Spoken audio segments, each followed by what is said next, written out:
कहानी पुराना कब्रिस्तान। वर्मा परिवार ने एक छोटा सा मकान खरीदा।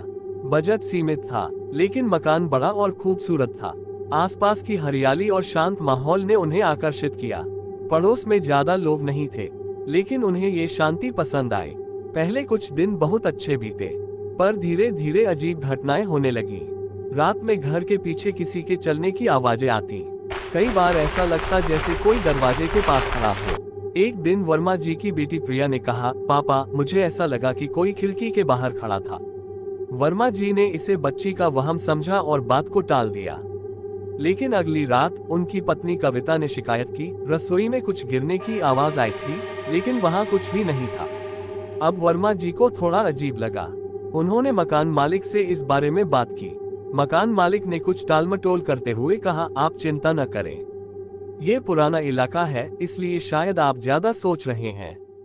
एक हफ्ते बाद वर्मा जी के पड़ोसी शर्मा जी ने एक चौंकाने वाली बात बताई।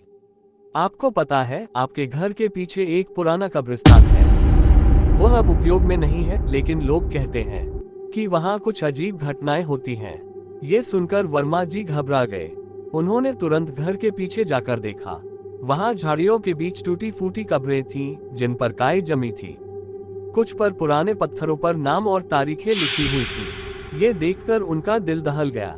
उस रात वर्मा परिवार सो रहा था।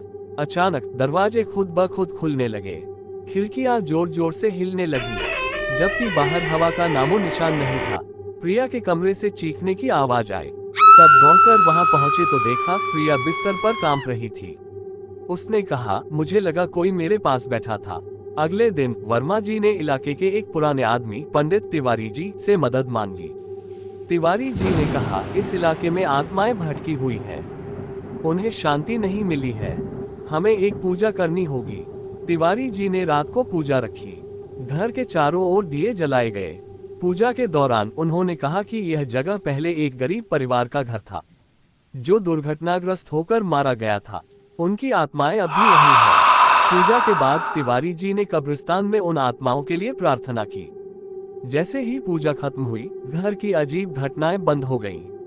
वर्मा परिवार ने महसूस किया कि मकान खरीदने से पहले हर चीज के बारे में पूरी जानकारी लेना जरूरी है। वे अब उस घर में चैन से रहने लगे, लेकिन कभी कभी रात में बाहर हवा की सरसराहट उन्हें उस रहस्य की याद दिला देती है।